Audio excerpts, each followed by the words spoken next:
Bonjour, mon nom est Thomas Mulcair et je suis professeur invité au département de sciences politiques de l'Université de Montréal. Je suis aussi fellow au CERIUM, qui est le Centre d'études et de recherche internationale de l'Université de Montréal. J'enseigne principalement dans le domaine de l'environnement et du développement durable. Mais l'intérêt pour la science politique est au tout début de ma carrière et je tenais à partager avec vous l'importance de regarder la possibilité d'étudier dans ce domaine-là et à l'Université de Montréal. J'ai passé le plus clair de ma carrière dans les domaines de l'administration publique et de la politique. Mais dans les deux cas, on cherche à faire une chose en priorité. Trouver des solutions à des problèmes complexes dans l'intérêt du public. C'est ça qu'on apprend en étudiant en sciences politiques à l'Université de Montréal. C'est multidisciplinaire et interdisciplinaire lorsqu'on étudie des problèmes complexes. On vit en ce moment une situation unique, une pandémie, la COVID-19. Ça aussi, c'est un problème extrêmement complexe qui appelle à toutes sortes de connaissances dans plein de domaines pour trouver des solutions. Ça ne vous fait pas penser à quelque chose d'autre? Il y a une autre crise sur la planète en ce moment, la crise des changements climatiques.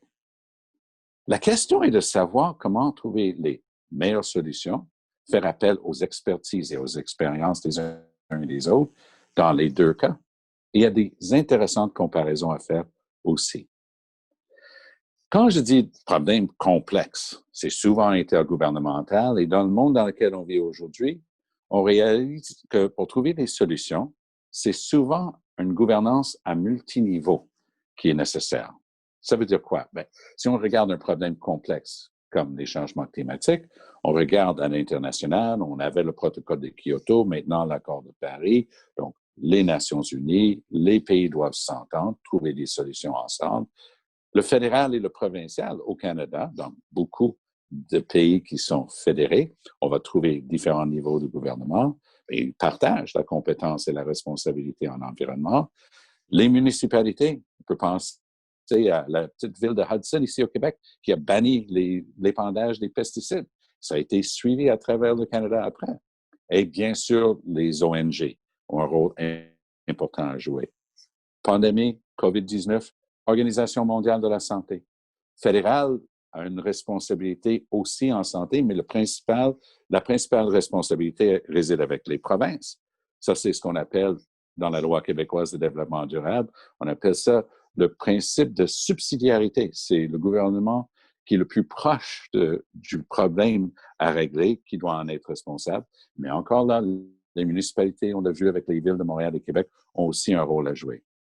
Il y a d'autres problèmes très complexes qui sont d'un très grand intérêt pour nous au Canada. Par exemple, les droits des peuples autochtones font l'objet d'une déclaration des Nations unies à l'international. Le fédéral a sa responsabilité principale. Les provinces ont un rôle très important à jouer là-dedans aussi. Donc, comment voir clair là-dedans et comment comparer les situations pour trouver les meilleurs exemples et comment ça se fait que c'est plus facile dans certains cas que dans d'autres? Bon, c'est ça qu'on apprend à regarder en sciences politiques et ces questions d'administration. Regardons quelques exemples de choses qui ont fonctionné par le passé. Vous savez, au début des années 60, des grandes puissances comme les États-Unis et à l'époque l'URSS faisaient exploser des bombes à hydrogène dans l'atmosphère pour les tester. On a découvert, en faisant des tests sur les dons de lait des enfants à travers le monde, qu'il y avait certains isotopes, dont le strontium 90, qui se répandaient dans l'atmosphère et on pouvait le trouver donc dans les tissus des enfants partout dans le monde.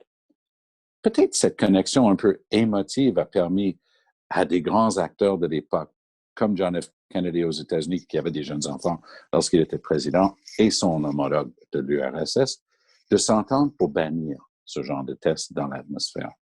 Ils ont trouvé une solution. Quand on a découvert que les puits acides étaient en train de détruire nos forêts et que c'était du SO2 avec le H2O qui faisait qu'il pleuvait de l'acide sulfurique, il fallait trouver une solution. Les États-Unis et le Canada ont amené le premier système de plafonnement avec droit d'échange pour le SO2, on a réglé le problème. Ça peut se faire. Pourquoi on n'est pas capable de le faire pour le CO2, le gaz à effet de serre le plus répandu en ce moment, qui est en train de causer ce réchauffement tellement dangereux de la planète? Quand on a découvert un trou dans la couche d'ozone, le monde s'est rallié très rapidement. Et on est arrivé à Montréal avec le protocole de Montréal, dont le siège social est ici, pour trouver une solution pour éliminer les substances qui appauvrissent la couche d'ozone et trouver une solution qui va perdurer. Ça se fait.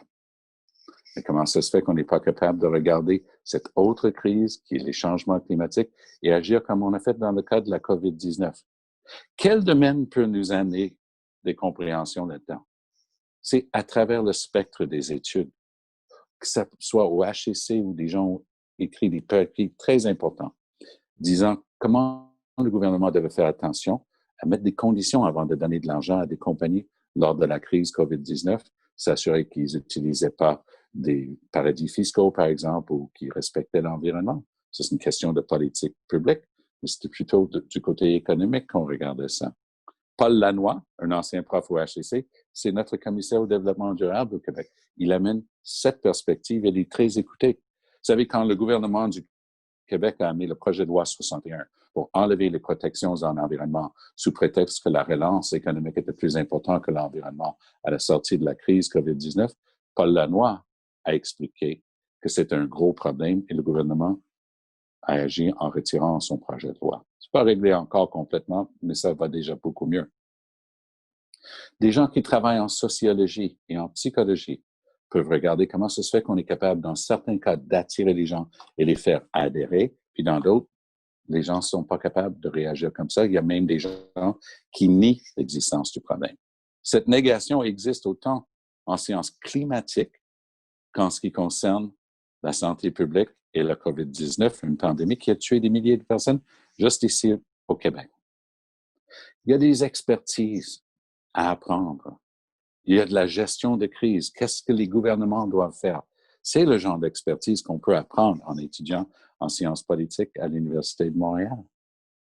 On peut apprendre aussi à aller chercher les meilleurs enseignements en sociologie et travailler, par exemple, avec les communautés autochtones lorsque ça vient le temps de regarder qu'est-ce qu'on peut faire pour la forêt.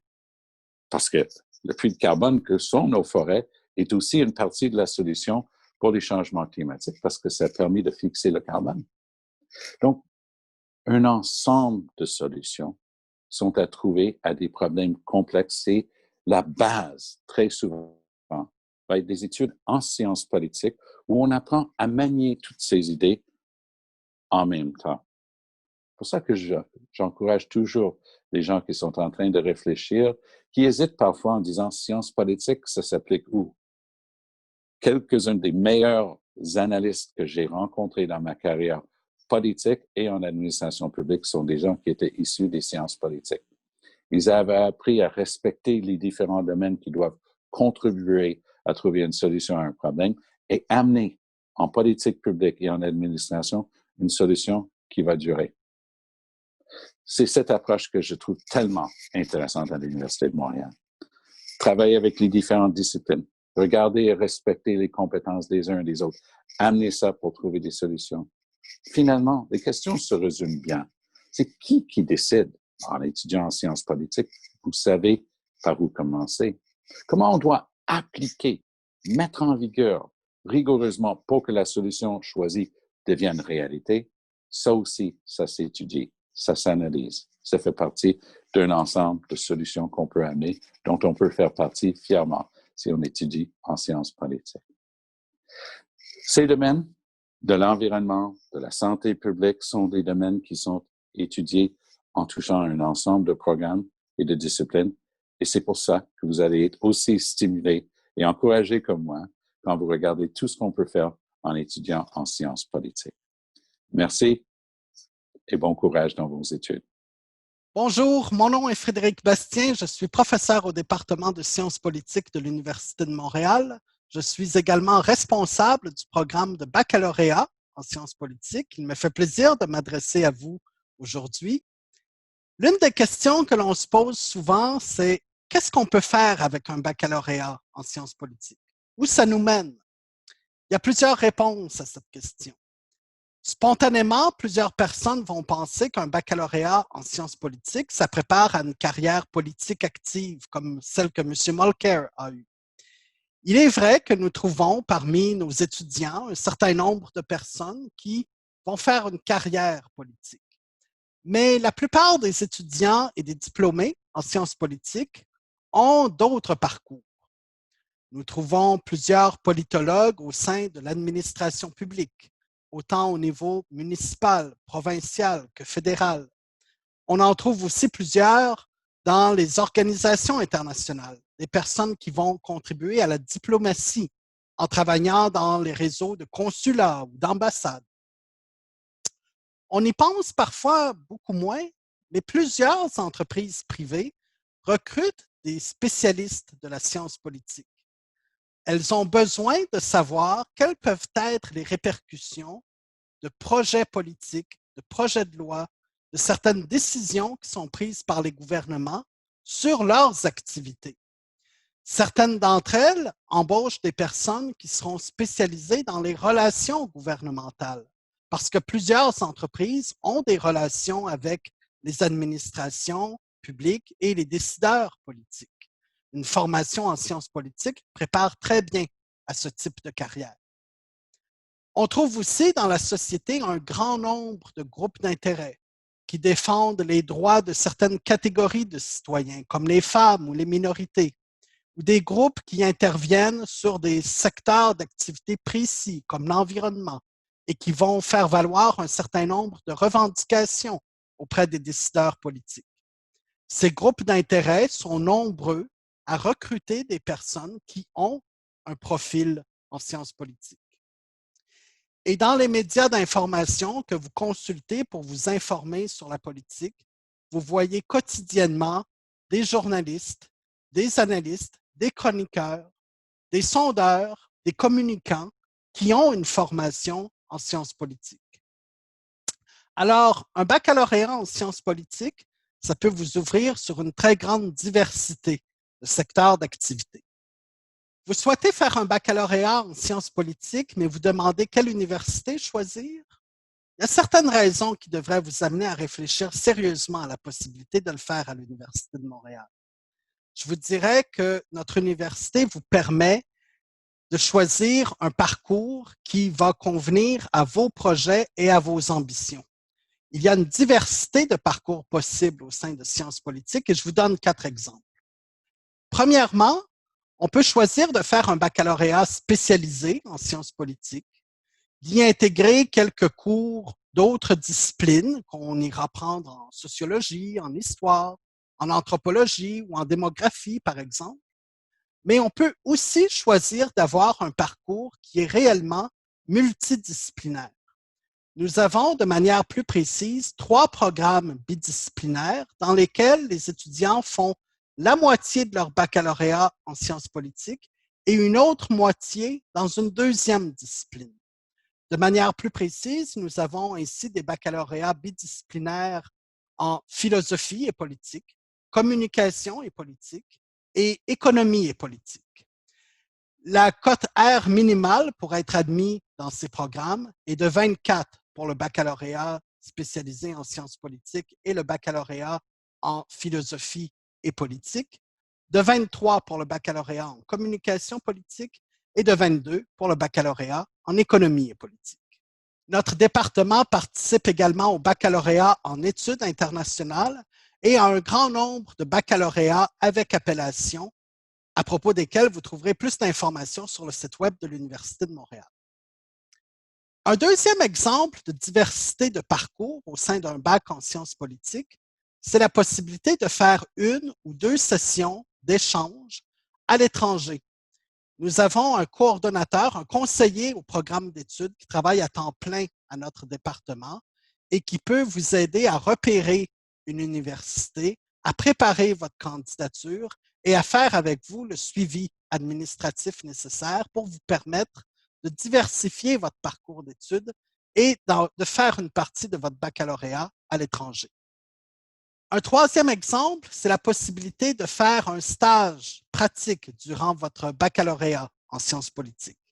Nous avons un coordonnateur de stage qui travaille à temps plein à notre département pour vous aider là aussi à repérer des stages, à préparer votre candidature et à faire le suivi administratif et académique nécessaire. Près de 200 personnes par année de notre département font ainsi des stages dans toutes sortes d'organisations. Et finalement, nous avons aussi un cheminement Honor.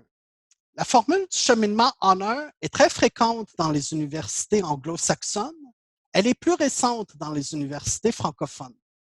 En bref, ça consiste à permettre à des étudiants qui ont d'excellentes notes durant les 2 premières années de leur baccalauréat en sciences politiques de bénéficier durant la 3e année d'un parcours qui leur permet d'aiguiser encore davantage leurs compétences analytiques, de bénéficier d'un encadrement privilégié et même de suivre un cours de maîtrise avant la fin de leur baccalauréat en sciences politiques. Et si ces étudiants qui font le cheminement Honor décident par la suite d'entreprendre une maîtrise en sciences politiques à l'Université de Montréal, ce cours sera compté à la fois dans le baccalauréat en Sciences Po et dans la maîtrise en sciences politiques. Si vous souhaitez obtenir plus d'informations sur nos programmes, je vous invite à consulter notre site Internet, à nous suivre sur les réseaux sociaux, Facebook et Twitter, ou à nous écrire. Envoyez-moi un courriel et nous nous ferons un plaisir de répondre à vos questions. À bientôt.